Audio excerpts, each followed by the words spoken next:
what I want to talk about today would really be comparing the technology that we are using, multi-party computation, with FHE, fully homomorphic encryption, in the context of confidential computing, do this comparison between the two technologies, because I think that will be quite helpful. So first, let's get into some terms. Decentralized confidential computing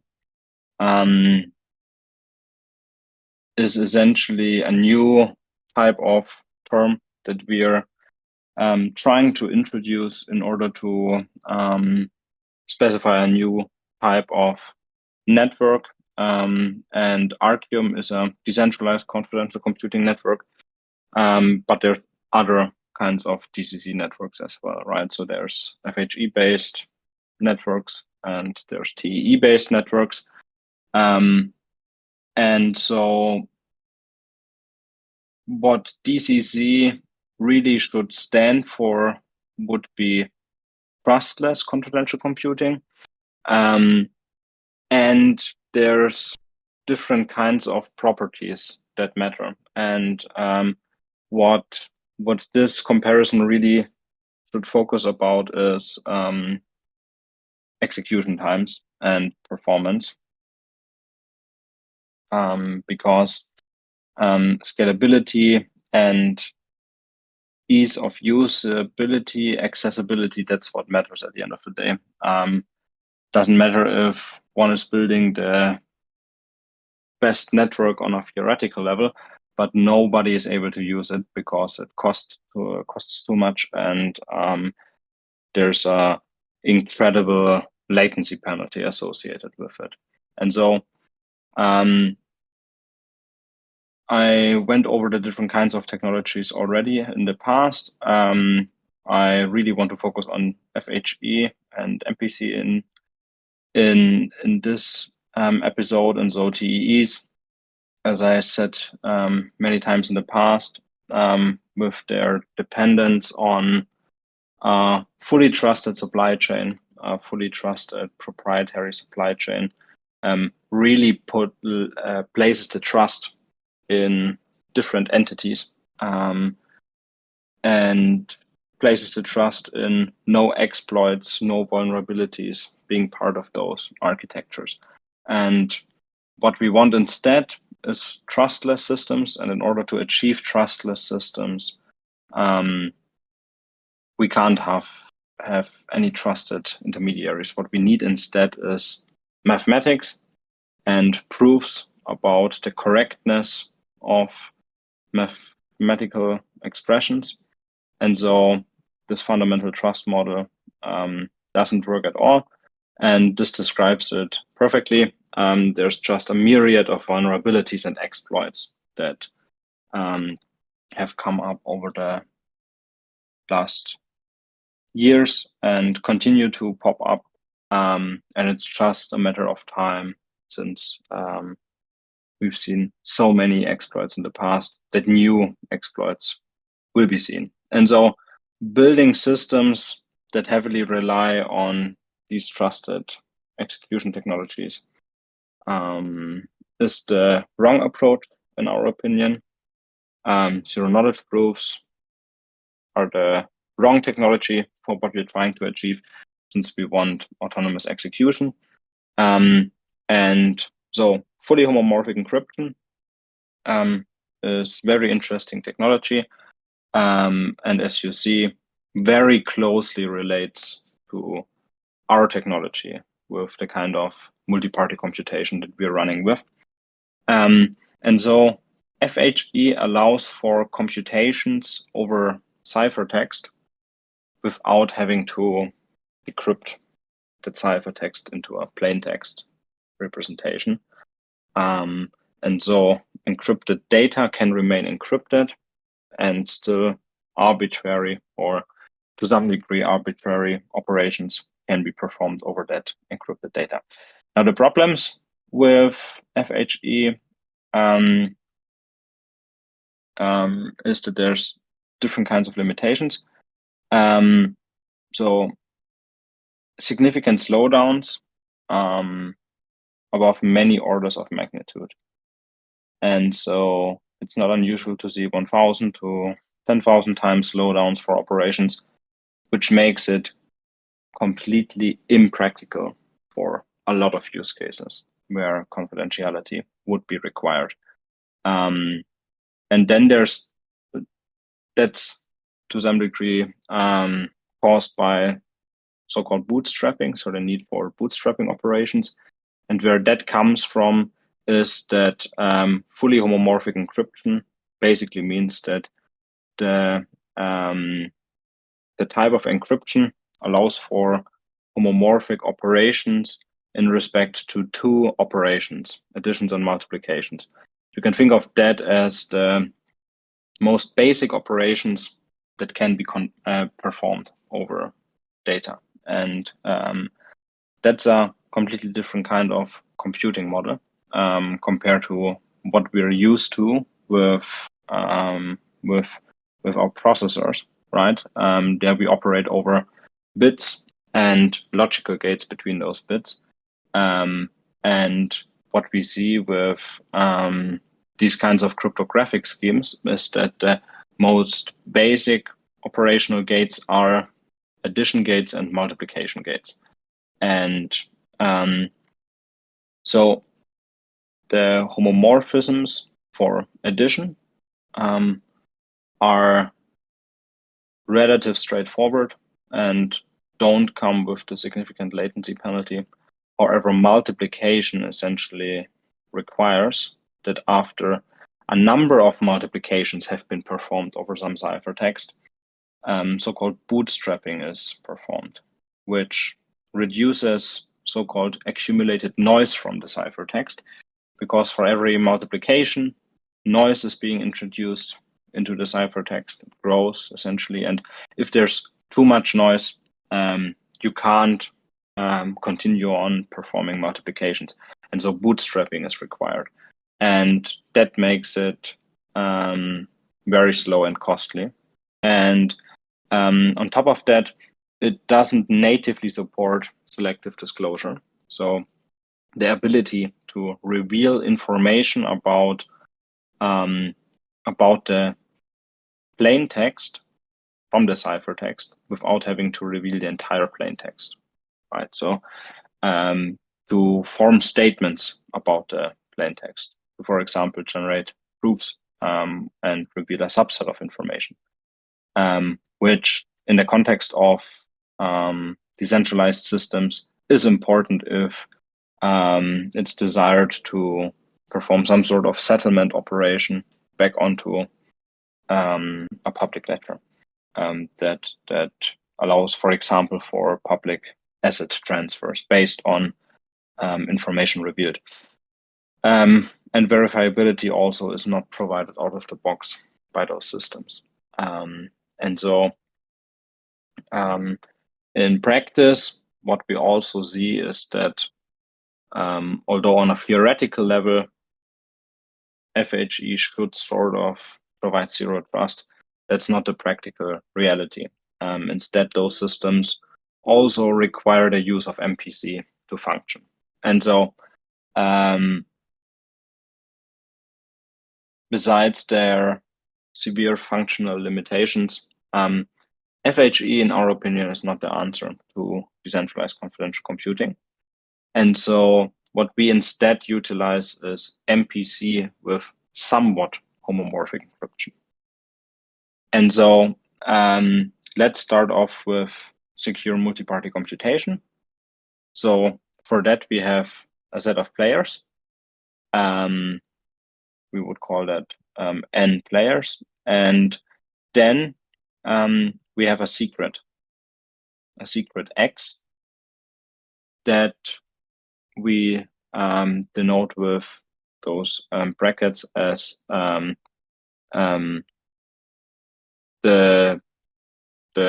with those brackets we denote essentially in this example that I want to go through, the secret shared representation of the value X. And so what that means is that, let me just go through secret sharing. I think that makes it more clear. Yeah. So let's continue with this slide. So we start off with 3 parties, Alice, Bob, Charlie, who each have a secret value, their unique salary, A, B, and C. And what they want to achieve is they want to compute the average of their salaries without having to reveal their salary to each other. And so they utilize secret sharing, and secret sharing allows for secrets to essentially be split into shares to those secrets, be randomized, so no information about the secret itself is being gained by holding such a random share.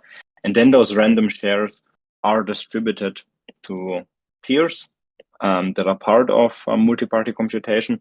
And then everyone is able to compute some operations with the shares that they're holding. And then at the end, or at different points in time during the computation, those secret shares can be combined together in order to reconstruct some resulting secrets.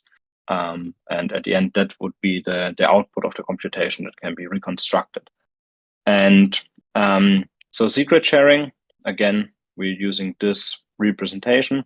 That means the secret share representation of the value A.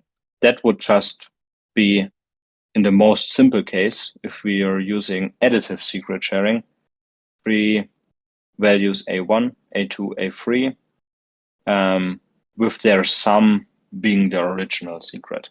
And if this is being performed over a finite field from holding either A1, A2, or A3, no information would be gained about the value A, since those operations would be performed over the field modulus some prime number, right?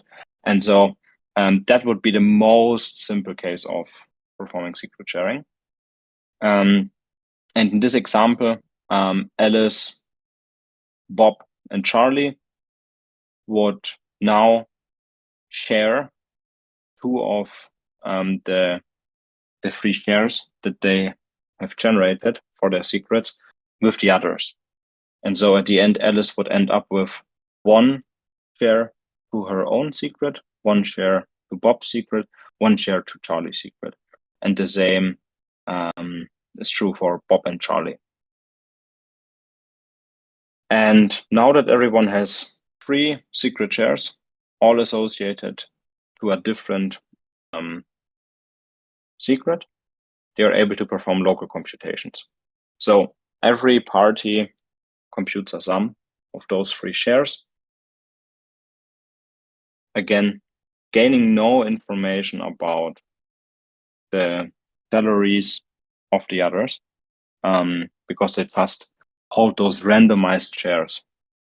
And they just form the sum, and then at the end, they can perform a reconstruction collaboratively by so-called opening the output secret, which would just mean adding all of the sums back together and dividing it by 3.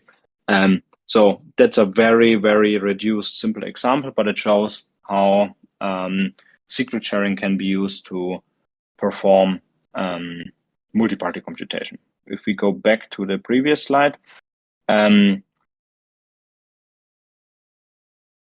we now just went through this example. Now we know what having n players and a secret share representation of a secret means. So that's secure multi-party computation.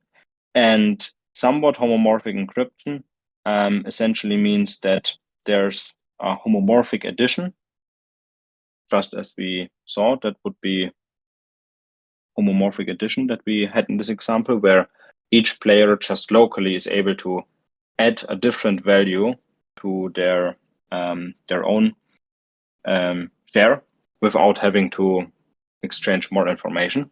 So that would essentially be be homomorphic addition to some degree.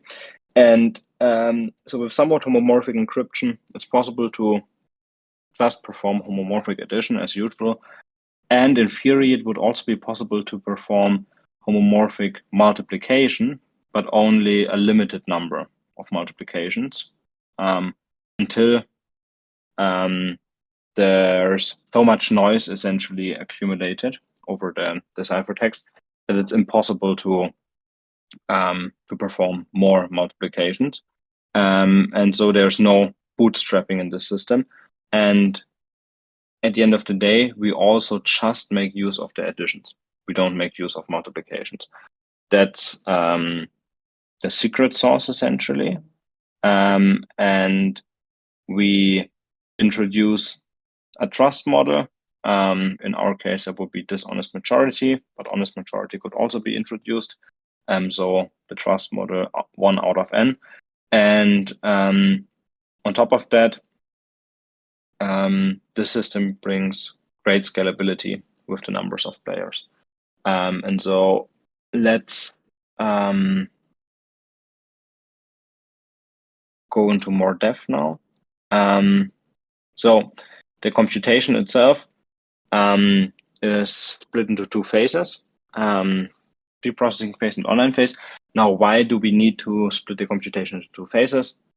Essentially, we want to overcome this problem of FHE, where we have those slow multiplications. So how can we do this?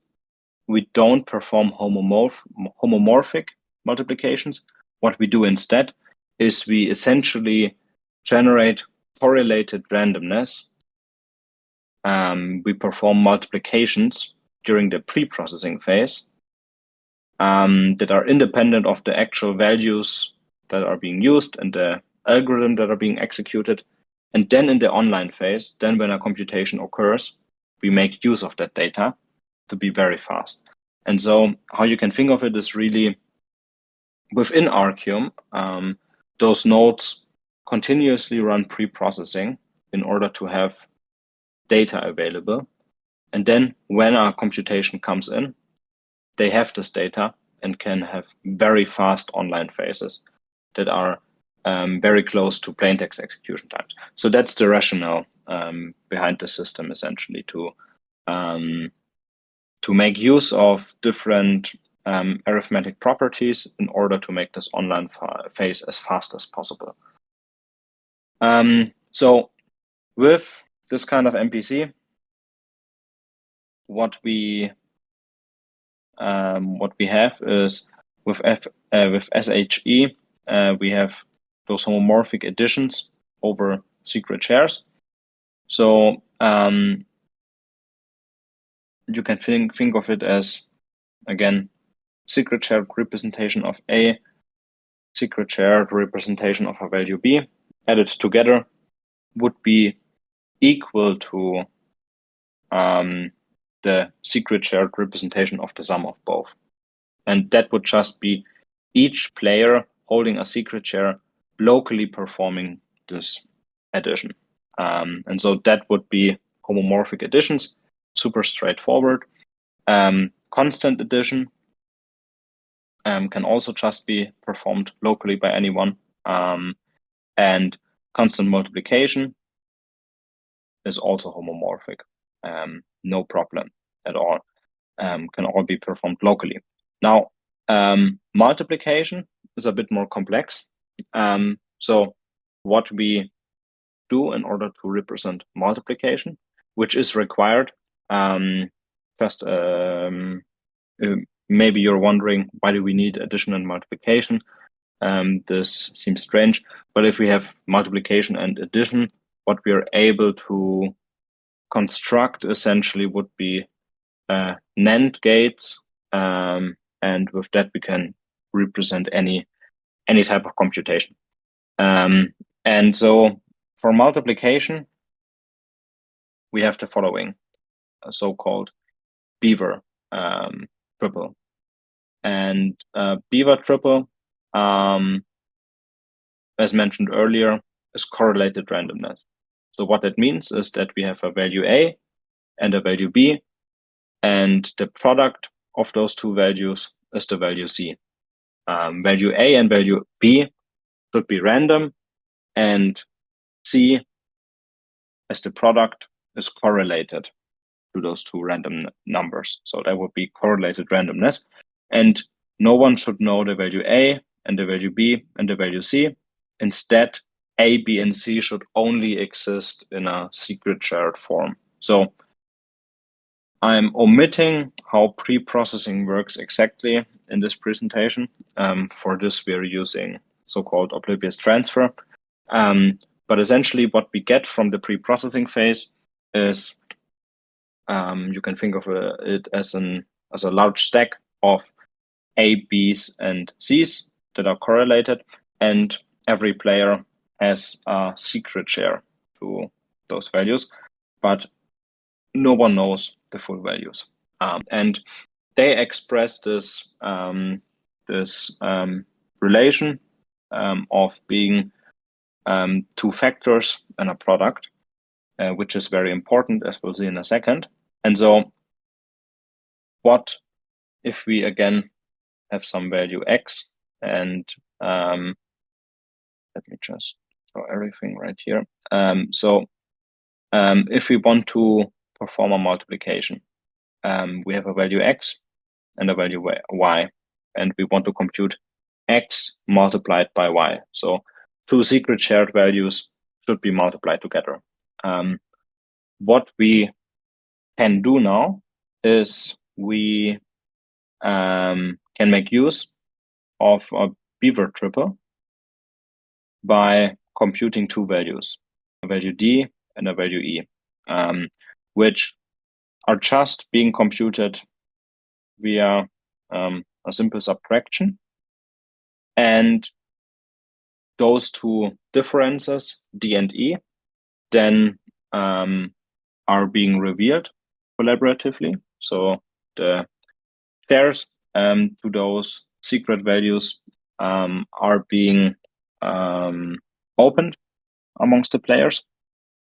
And then the pre-computed product C is being adjusted to the secrets E multiplied by A and D multiplied by B. And at the end, the final product can be corrected. So you don't need to fully follow this formula. What's important to take away from this is that by having a Beaver triple that has been computed in the past, we have this correlation between two factors and a product. And what we can do is we can just take two other factors, x and y, and we can adjust this pre-computed product to those secrets and correct it, and are able to perform a way more efficient multiplication now, because we already did the heavy lifting in the past in the pre-processing phase, where we were able to do that without having to know the exact values that are being computed. We just need to ensure that those computations have at some point occurred before the online phase is being executed. And that's incredibly powerful. And that's really the core principle of this kind of multi-party computation. And so here you can now see the resulting formula. So and again, E and D are those values that via communication between the peers have been revealed publicly, those differences that on their own, again, also don't reveal any information about X and Y. And so with one communication, it's possible to compute the multiplication with no requirement for any bootstrapping or similar. So yeah, the heavy lifting is done in pre-processing, and that yields very good scalability with the number of parties. And there's way more optimizations that we make use of in order to make this even faster and bring down the number of communication required. And I'll go into detail on how those work in another episode. So FHE can also be used within MPC for pre-processing, but in our case, that would be way slower. So we instead use oblivious transfer. Yeah, and so at Arcium, as most of you should be familiar, we use different protocols with somewhat or semi-homomorphic encryption with the dishonest majority trust assumption. And as I just explained, this pre-processing model that allows us to do the heavy lifting at points in time where there's no computation, right? So they can do the heavy lifting, and then if a computation should occur, it's being executed. And by us using clustering of nodes into different clusters that can execute in parallel, that really makes the Arcium network hyper performant. And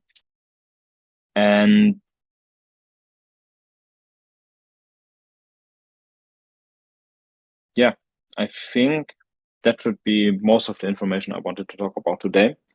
Yeah, at the end of the day, what that allows us to do is by having different protocols that we use as MPC backends, all with this same notion of having a pre-processing and online phase and generating correlated randomness in the pre-processing phase that is then being consumed in the online phase, allows us to provide the ability to compute anything over encrypted state with specialization for different protocols. But that's not something that the developer then, the customer, has to worry about. They just write their functions, their programs, and then the most fitting protocol is being selected for the exact parameters that matter most for their application, which then allows us to provide both confidential on-chain applications and off-chain applications, because the network itself only cares about the arithmetic of computing confidential computations and doesn't care about blockchain specific stuff. Yeah, right. How can the increased bandwidth requirements resulting from the use of MPC with SHE affect transaction speed in a blockchain network? And how does Arcium handle this? Yeah, so there's different optimizations, as I said, that can be put in place in order to require less communication between the peers. One example would be PEG secret sharing, which allows to represent essentially PEG secrets together using polynomials and vectors. And so then less communication is required, and a single Beaver triple would also be represented, or multiple Beaver triples would be represented as polynomials, and then that streamlines the process and also allows for the usage of more hardware acceleration because there's less dependence on network bandwidth and more dependence on local operations. So that would be one optimization, and we have more optimizations like this in place. And I'll go into more detail on those in a future episode, I guess. Yeah, I think it was, I don't know if it was easy to follow, but really at the end of the day, what's important is that the core principle is do the heavy lifting in the past and allow for a batch of pre-processed data to exist. That's what the network needs to ensure for the corresponding clusters. So it needs to estimate, what is the smartest next pre-processing to be done in order to, when a computation should occur, do that as fast as possible. Any other questions from anyone in the audience? We'll have some future episodes breaking down different concepts, possibly also simplifying others for those that are non-technical. So if you didn't understand parts of this, please don't be worried. But if that's it, I think we can conclude episode 3 of Declassified. Thank you everyone for being here. Thank you, Yannick. And see you guys in the Discord.